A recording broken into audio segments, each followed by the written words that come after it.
Ladies and gentlemen, from the Universal Church of Freedom, Peace and Justice, Deacon Gerald Celente. Hello, everyone. This is Deacon Gerald Celente from the Universal Church of Freedom, Peace, and Justice. So, the God I believe in is a God of freedom, peace, and justice. But that God doesn't exist today. It's condemned. No, you have to believe in the God that other people want you to believe in.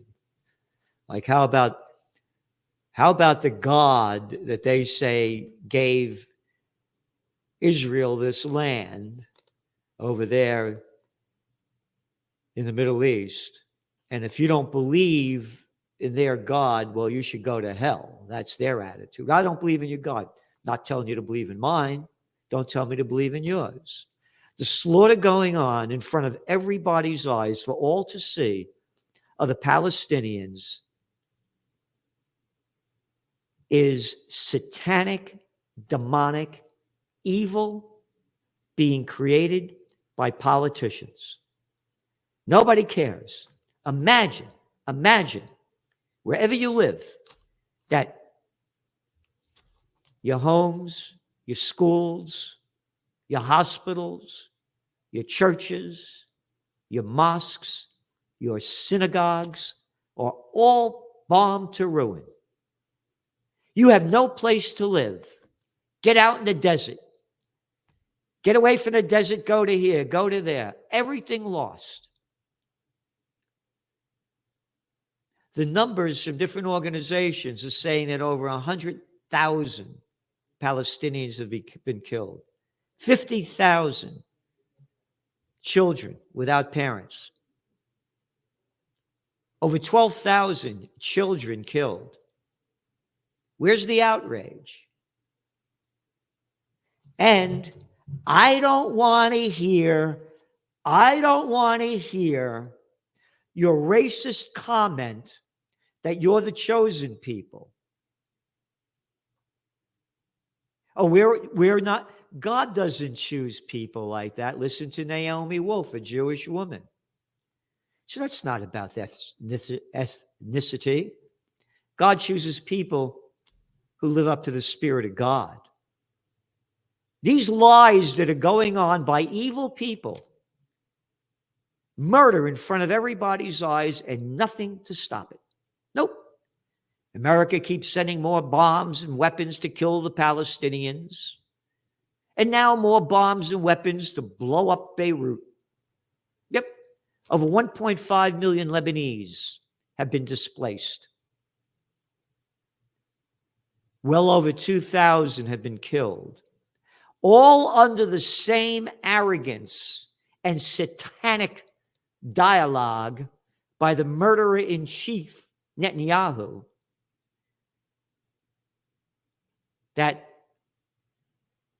if the Lebanese don't do what we tell them, they're going to suffer. That's his word, suffer, the same way they're suffering in Gaza. Suffering?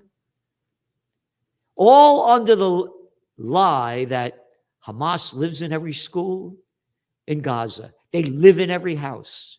They live in every church, in every mosque, in every hospital. Oh, they just bombed another hospital. Killed only 22 innocent Palestinians. All under the lie that Hamas is using these.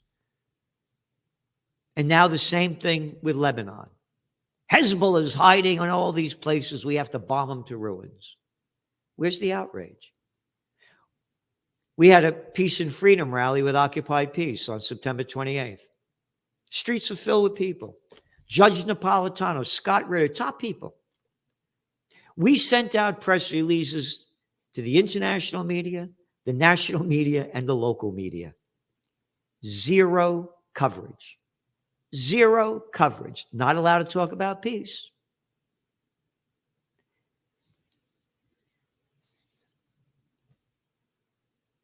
Peace is a dirty word. Here's an article from the New York Times, Thursday, October 10th. Redstone says CBS rebuke of anchor's interview is a mistake.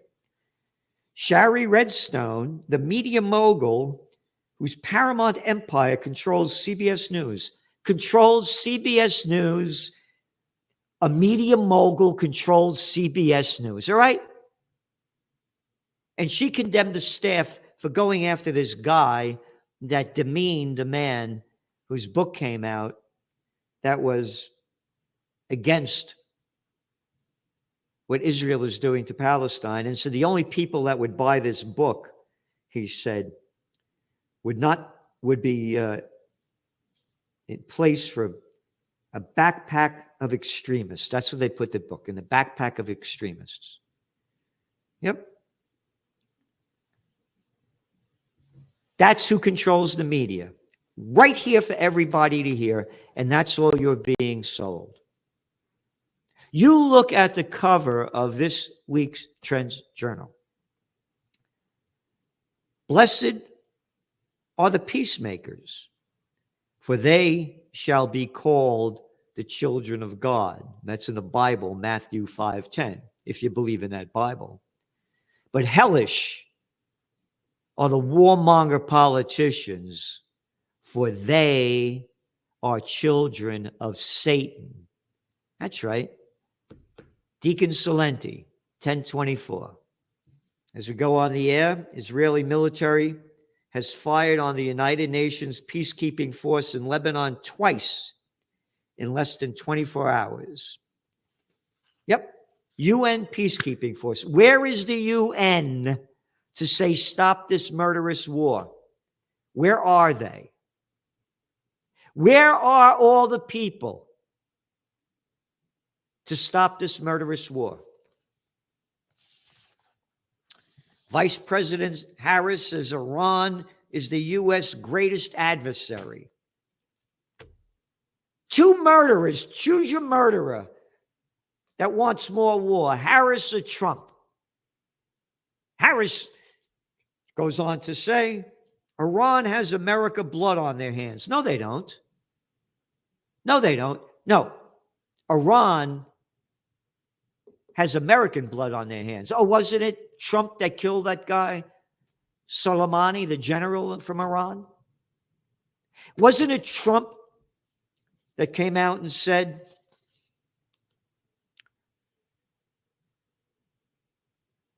that the United States should attack Iran's nuclear plants and oil fields? Oh, no, just nuclear plants. Biden said oil fields. Could you imagine if Iran said attack America's oil fields and nuclear power plants? Oh my God, how terrible. But the United States and Israel, they could do whatever. They could kill anybody, anywhere, any place, anytime. Because they're demonic people running this country and that country and a country near you. Where are the people for peace? Where are the people for peace? Yep. Iran has America's blood on its hands, on their hands. And what we saw in terms of just this attack on Israel, 200 ballistic missiles, what we need to do is to ensure that Iran never achieves the ability to be a nuclear power. Yep. That's one of my highest priorities, Harris says. Oh, but it's okay that Israel's a nuclear power. Oh, 200 ballistic missiles? How about the tens of thousands of missiles that Israel has shot into Gaza, Syria, and Lebanon? Oh, that's okay. That's okay. Blood on their hands? Hey, Harris, how about the tens of thousands of missiles the United States sent into Vietnam? I forgot about Korea and Iraq, Afghanistan, Yemen, Libya, Syria. Oh, that's fine. But those dirty Iranians, they can't do what we do. Where is the outrage of the people? We are on the verge of nuclear annihilation.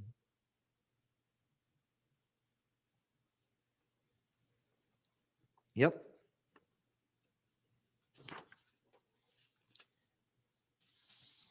Israel subjects northern Gaza to one of the most violent genocide campaigns. This is according to Euromed. An unprecedented humanitarian catastrophe is imminent as the Israeli occupation regime tightens its siege in northern Gaza. Yep. Euromed Human Rights Monitor warned in a statement issued this week, quote, Israel is accelerating the pace of its genocide against Palestinians there by carrying out mass and planned killings, as well as widespread forced displacements. The international community, led by the United Nations, must act swiftly and decisively to save tens of thousands. Oh, you mean the United Nations that's doing nothing? The United Nations that declares wars on people that they don't like Libya? Oh, that's fine. Yep. They bombed this hospital. On and on. Thousands of people trapped. Israel strikes Lebanon, kills 22 people in 24 hours.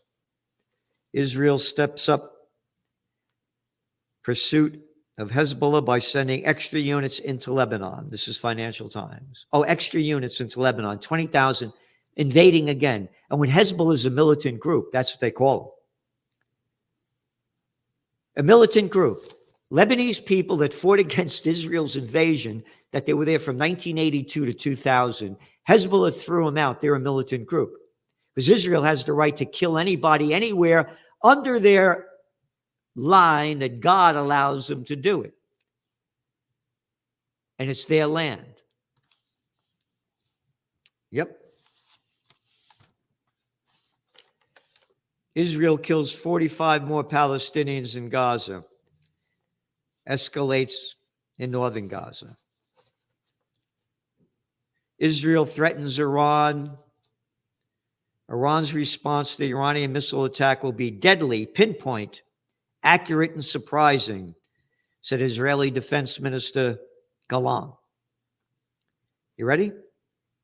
The Iranian attack was aggressive but inaccurate, Gallant said on Wednesday. In contrast,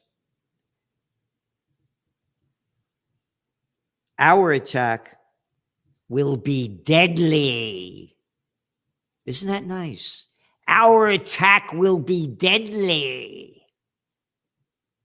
Our attack will be deadly. We've only killed officially some 42,000 Palestinians. And again, the real numbers are well over 100,000. But we're going to be deadly. We're going to kill Iranians. And Americans, as our country rots in front of our eyes, just sent another $9 billion to Iran. Oh, and ramping up the Ukraine war with another $9 billion, stealing some $50 billion of Russian money that they stole, the United States and the EU, and giving it to Ukraine to keep ramping up the war. That's fine. Yep. And most importantly, surprising, they will not know what happened or how it happened, he said. Yep. Deadly. Isn't that nice? Yep. Just keeps going. Just keeps getting worse. And where are the people? Where are the people to stop it?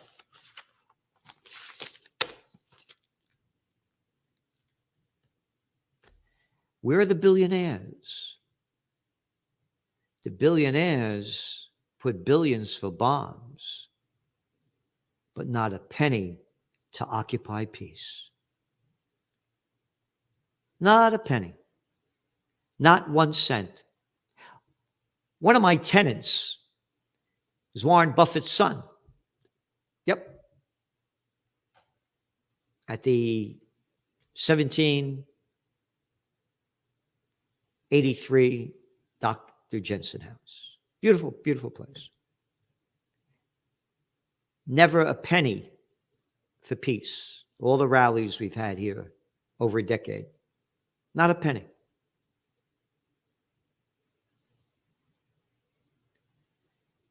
If people don't give money for peace, we're not going to make it happen. If we had $1 billion, which is chump change from billionaires, if we met that guy, Sheldon Adelson, donate to OccupyPeace.com. Sheldon Adelson gave Trump $100 million, $100 million when Trump was president to move the United States Embassy from Tel Aviv to Jerusalem. Illegal. Trump did it for $100 million and said to Israel, hey, you know that land you stole in the Golan Heights that belongs to Syria? It's yours. And now Adelson's wife, that he passed away, gave him another, what, $300 million? Could you imagine if we had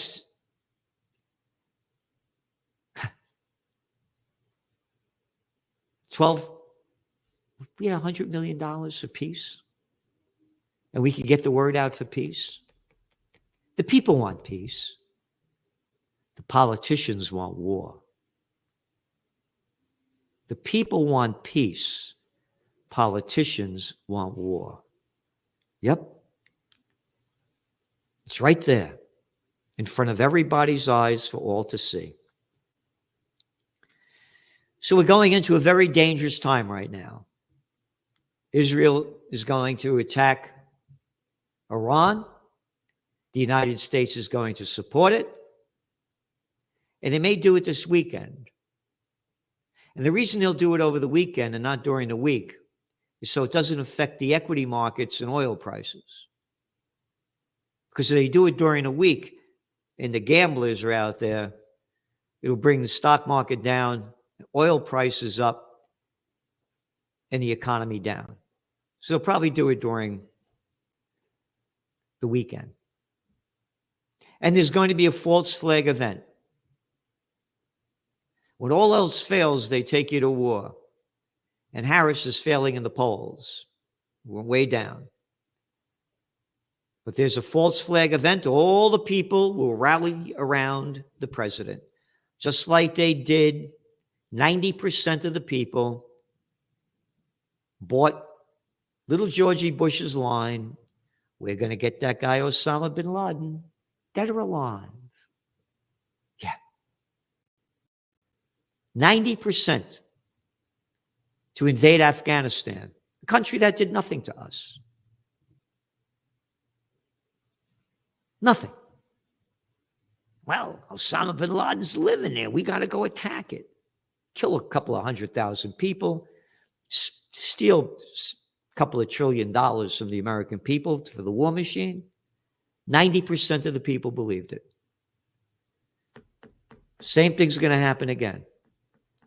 We're taught to hate Iran, taught to hate Russia. They're going to blame something on Iran and Russia. The people will support it. And then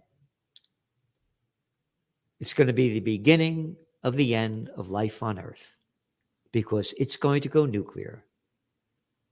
And as John F. Kennedy said in his speech to graduating students at American University in 1963, if we go to war with the Soviet Union, life on Earth will be destroyed in 24 hours. That was 1963. Just think of the advanced nuclear weaponry, all the high-tech weaponry. Life on Earth will be destroyed in a blink of an eye. And the idiocy of people building bomb shelters. Oh, won't life be beautiful after a nuclear annihilation? If we don't stand up for peace, we're going to die in war. It's up to the people. We're doing everything we can as supporters of Occupy Peace. So please do everything you can. Do everything you can in any way you can. Thank you. And again, my heart's broken. I cry when I see this, and I have to write about it every day. The murder going on in front of everybody's eyes. And so few people care. And all they do is they buy the lies. Again, from CBS News. You're not allowed to come out against Israel because Shari Redstone, the media mogul whose Paramount Empire controls CBS News, and she's Jewish, and the guy that the staff condemned for the way he treated this person who wrote a book about Israeli-Palestinian conflict and said that the Israeli treatment of Palestinians compared it to Jim Crow laws. And he's right. It's an apartheid state. That's right. They passed the law several years ago, which gives the Israeli people superiority over the 20% Arabs. Jim Crow. And he was condemned. Oh, and of course, the interviewer, he's Jewish. And again, every one of my Jewish friends, by the way, are opposed to what's going on in Israel. Every one of them. And I have very, very close Jewish friends. Every one of them. This is Zionism, a thing made up by Theodor Herzl in the late 1800s. Totally made up. And Biden, who calls himself a Catholic, and he's no Catholic, what Christ does he believe in? How about thou shalt not kill? And all you Jewish people, your 10 commandments. He calls himself a proud Zionist. It's a political movement. Nothing to do with it. And the people running Israel are not Semites. They're from Eastern Europe, the Khazars, that converted to Judaism in about 600 AD. Every one of the presidents, all Eastern Europeans, not Semites. The Palestinians are Semites, so you can't call people anti-Semites when you condemn what the Khazars are doing to the Palestinians and the other Arab people. So again, it's up to you to change it. United we stand, divided we die. Thank you for tuning in. Amen and amen.